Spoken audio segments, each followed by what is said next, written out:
So, Rao, where I want to start is when I started my research into the band and kind of what happened over the past couple of years. One of the things I encountered was the notion that it kind of felt like the death of the band when the whole world shut down. Now, in your estimation, and especially with hindsight, when did the resurrection start? Hmm. Um, it really was. There was like a pivotal point, which was when we played the what was the first festival since the pandemic. It was a test festival put on in conjunction with the government. So it was the Download Pilot. Download Festival, obviously, massive festival, one that we've gone to many times as punters and played. Sure. And they put it on in Donington, but it was like a reduced capacity. So I think it was 10,000 people. Um, and that was like, I think that was the first time I felt like the sense of purpose, this sense of like human connection and the thrill of everything again. And that sort of started to spur me on, and wanting to at least try to write again. Because by that point, I don't know, I just kind of given up with writing. I hadn't written anything for a year and a half at that point. Okay. But yeah, that was the turning point, I think. I can imagine, but maybe this is completely not the case. But you also write books, so is that difficult to get into the mindset when you're writing kind of large bodies of work? Is it difficult to get into the mindset of writing like these condensed little songs? Um, I don't know. I mean, because we're still a band that likes to write an album, and I Sure. sort of often do think of it as a body of work. So it still feels like this giant mountain in front of us that I've got to climb. So it's always, there's always a lot of like apprehension and anxiety at the start of like a new, album writing process, because you're just like you look back at the albums you've done and they're these like big beasts, and then you listen to other people's finished albums and everything sounds majestic, and then there you are with just like a couple of ideas and you're like, oh my god, how am I gonna scale this mountain, how am I gonna do this again? But yeah, I think the best way to do it is really just compartmentalize it and go, right, this song, concentrate on that, let's work on that for a bit, and everything starts falling into place slowly eventually. What reinvigorated I don't know if that's the right way to say it, but what ignited that passion again in you to write and put, because after a year and a half, what was kind of the first thing that opened up the floodgates where the rest would be able to follow? I mean, I think there's lots of like small reasons why I didn't write, but I think the main one was that I didn't have that physical sense of purpose that the band gives me when we're touring. Mm. So it really was, once we started playing shows again, I just felt like more connected to what we were doing. Um, I think over that year and a half, it was literally like my brain just decided, well, if you can't share music with people physically, what's the point? Mm. Um, I think also like obviously especially near the beginning of the pandemic when no one really knew what was going on, it was a stressful time, and when your stress is high, it's hard to be like calm and creative, Mm. um, or at least focused. Um, and also I I sort of didn't know what to write on a more like rational level, because a lot of the things that people were talking about we'd already sort of addressed. So, we have songs about how underfunded and undersupported healthcare systems are.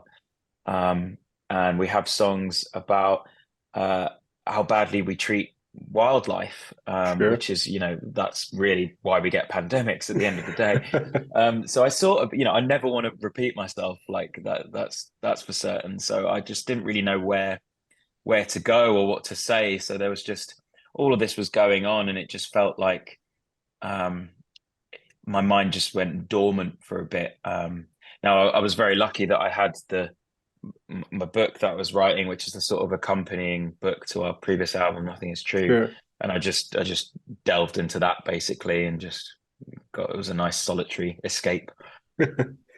Oh, very quickly, because you mentioned the book, and I did want to ask: are you planning on doing something similar for future albums? Like, for instance, for the new album coming out, would you think about doing something similar? Maybe on like a much smaller scale, like Okay. the previous albums, before Nothing Is True, it was kind of just small essays really for each song, Hmm. which I think would be fun. But yeah, the treatise on possibility was such an undertaking, there was like so much research and time that went into that. So I don't think I'll be doing anything like that for a while. No, but I think it's very interesting, and I don't know if this is true, but I read that the reason why you did it was kind of to as a response to some critics who kind of said that well, you wanted to back up what you were saying in your music in a sense. Is that right? Yeah. Yeah, that was definitely one of the reasons. So we had a broadsheet newspaper review, and it was it wasn't scathing, but it was saying that like a lot of our music seems quite surface level in terms of our politics and everything. I was just like, oh, how much can you say in a 4-minute pop Right. song? Do you know what I mean? Like, so I thought, right, yeah, I think it is time to actually offer a bit more detail and to dive into some depth. So yeah, that book really is my sort of my outlook for humanity, really, where we're going wrong, the trajectories that we appear to be on. So yeah, that was a really big process. But yeah, it was probably spurred by that kind of thing. No, but I find it very interesting because obviously you look at the world and you have some social commentary in your music. Is it fair to say with the new album then that there is perhaps more introspection and not necessarily autobiographical, but more kind of dealing with the person and what goes on in here? There is, yeah, I mean, there was a lot of soul searching for me over that period because, for the first time, I wasn't Rou from Enter Shikari anymore. The band Mm, had effectively ceased to exist. We weren't playing shows and I wasn't writing music, so that was it. And I had to sort of try and work out who I was, and I had to get a sense of self-worth outside of the band. And that was difficult. It was really disorientating. I've been in this band since I was 16. Um, and especially without being able having the ability to write music, that's a way that I kind of not just get a sense of purpose and self-worth, but also how I organize my own thoughts, how I mm. work out what I think about the world and myself and everything. So yeah, it was very strange. But there's consequently that a lot of that is on this album, there's the one of the last tracks on the album is literally called "I Don't Know You Anymore," which is about trying to work out who I am and sort of realizing that I don't have a, as fixed kind of a clear idea of who I am as I perhaps may have thought on a surface level. And at first that was quite almost frightening. Right. But then like with a bit more thought, I sort of realized that I don't think anyone really knows who they are. We're It's just impossible. yeah, we're just these fluid creatures just kind of evolving, and we're changing things about ourselves all the time. We change from one situation to the next, from one day to the next. So it's yeah, it was kind of a process that I found super interesting. And there's other tracks on there as well, which are all about kind of self-progression and breaking out of any limitations that you've put on yourself or any kind of expectations or an idea of who you thought you were and everything. So yeah, there's a lot of that introspection, I think, on this record. And as you mentioned, obviously that's a continuous process, and there's so many variables in kind of forming or shaping who you are. But have you figured out to some extent who Rao is outside of Enter Shikari? There's a line from a track, I Don't Know You Anymore, which is, if you're looking for personality over looks, that bodes well for me because I've got 20 or 30 at my disposal. And that's sort of how I feel, there's like 1,000 different me's, and I'm just sort of subconsciously selecting which one or which amalgamation of some of them that Sure. I'm going to use from day to day, from situation to situation. Because I always thought that I was a bit kind of not truthful or not authentic because I appeared different in so many situations. I mean, the obvious one is that like people always said, "Oh, you're so crazy on stage," and then like you're so chilled off stage, and it's like, "What do you want me to do? Do you want me to stand on the table and run around?" You know. But yeah, it took me a while to realize that the authentic me is many different me's, and that's Sure. fine, and that's perfectly natural. But yeah, it took a long time to sort of get to that conclusion, I think. And as an individual, because something that our society these days, or maybe always has been very concerned with, is success, and kind of that idea of success, whatever form it may take. And there's a line on the album I really like from "It hurts every time you fall, but you oh sorry, but your worth doesn't change at all." So is that, especially as a creative who's continually judged by everybody, is that something important to remind yourself of, that even if somebody doesn't like something you do or whatever, that you shouldn't take it to heart? Yeah, I think so. I mean, it's harder. It's sort of easier said than done, isn't it, to sort Sure, of sure. ignore the criticisms and things. I think it's just a natural part of us. Like we care about what other people think it because it's sort of built into us. If you go back to the savannas of Africa as hunter-gatherers, like we, walked around in small tribes, and if people around us didn't like us or, wanted to banish us from the tribe, we'd be eaten within days. We wouldn't survive. So we want to please other people. We want other people to like us because it's part of our survival mechanism. Right. So at this point, I don't even try and like, I think it's futile to sort of try and say, "Oh, I don't care what people think." Try and just be like a big sort of macho. Nothing can affect my mind. Well, it will, it will affect my mind. So, yeah, I just try and sort of find the right balance, between the feedback and between other aspects of life, or just trying to get my sense of, I don't know, sense of comfort and success from how happy the songs make me. If the thrill of songwriting is electrifying me, then that's what I live for. That's the mind state that I'm looking for, that the thrill of writing something that excites me. So as long as that's still happening, then that should be all the success that I need. Hmm. But obviously, we all get dragged in to the rat race. I mean, I was only having this conversation the other day about how every time you release an album, it's sort of just expected that you want to get a higher chart position. You want to go into bigger rooms, do bigger tours. You want the next rung on the ladder is always there, and it's just this relentless, unforgiving like climb. And I don't think there's really any point where you go, okay, now I'm content, because there's always another level to get Sure. to. So I don't think there's no sort of contentment from external validation, but I think as we have to sort of try as hard as possible just to concentrate on connecting with people. That's all that matters, and feeling connected to people, and enjoying the process of creativity. You mentioned you just came off of five show tour, if I'm not mistaken. What is it like for somebody who's not a musician, who's not on stage? What is it like to feel that connection with people and kind of look them in the eyes and kind of feel it, really feel it? It's not.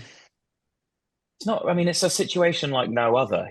I don't think we were built to stand on a raised platform and perform to thousands of people. It's something that we can all do as creative beings, but like it's a very surreal experience, especially when you're looking people in the eye and you can see that they're shouting the lyrics back with the same passion and venom that Right. you're delivering them. I mean, it's an amazing feeling. You sort of feel like people, even if they're complete strangers. You feel, there's so many experiences and emotions that we've all experienced, we've all shared. Sure. And in those moments where music brings that to the forefront, you just feel completely connected to people. And it really is quite beautiful, and it's quite addictive. Um, and it's something that, yeah, I feel as I get older, increasingly grateful for. I think, when we started as a band, it was just a thrill, and um, it was just, yeah, it was just exciting. But now I'm like, I feel, yeah, there's just something really sort of pure about it. And yeah, as someone who like uses music as a way to communicate, really, especially Mm. when I started writing music, I was always quite socially introverted and anxious and found it hard to communicate. So I think music has just always been my way to communicate with people. So it gives me a great sense of um, uh, comfort, I think, really, to feel that connection. Right, and I'm sure this is true within the band as well, communicating with each other in the band. And the fun thing is, you've been doing this quite a while. That I believe the band started, if I'm not mistaken, in 2003. Mm. So you've Yeah, been yeah. doing this 2 decades, and more impressively, I suppose, with the same people. So Mm. what would you attribute this to? Because I speak to a lot of bands, and it's very rare that kind of the same core lineup stays together. Yeah, I don't know. I think a large part of it is luck, Hmm? We all have pretty much a shared vision. Um, we all we all are quite easygoing people, which is very That lucky. helps. We've actually shared tour buses with other bands. We one come in particular comes to mind. We did a Warp Tour once with this other band, and they were just at each other's throats all the time. Like if someone wasn't pulling their weight, there would be arguments. And yeah, I think we're much more likely to, I don't know, just no. Well, there's a negative side to this, of course, because we're all a bit conflict averse, so we don't Mm. really like arguments or anything like that. So sometimes we can avoid things, which obviously bottle it up, and then it comes out in a more explosive manner, which isn't helpful. But for the most part, I think we respect each other. There's a We've all found like our roles, so there's no sort of power struggles or anything. Mm. We sort of work really well as a unit. Um, and I suppose the big thing is that we were friends before we were in a band. We went to, me, Rob, and Chris went to the same primary school. Then Rory was Rob's best friend in secondary school. So it just felt like a natural thing to do as a hobby, just to play music with your friends. And then, as I often say, the hobby got out of hand. And that's kind of still what it feels like. It's just this mad journey that we've been on. Finally, I want to talk about the music a little bit because, well, you kind of alluded to the songwriting process and that there's at least no egos within that. So how, especially for, let's say, for the new album, like Kiss for the Whole World, what was the musical approach with balancing electronics but also, I mean, the album opens with these horns, which is really incredible to me. So what is kind of the musical approach then when the four of you are together? Um, well, I'm like the songwriter, so I'll come up with sort of the basic skeleton of a track. I'll do a demo and then take it to the guys.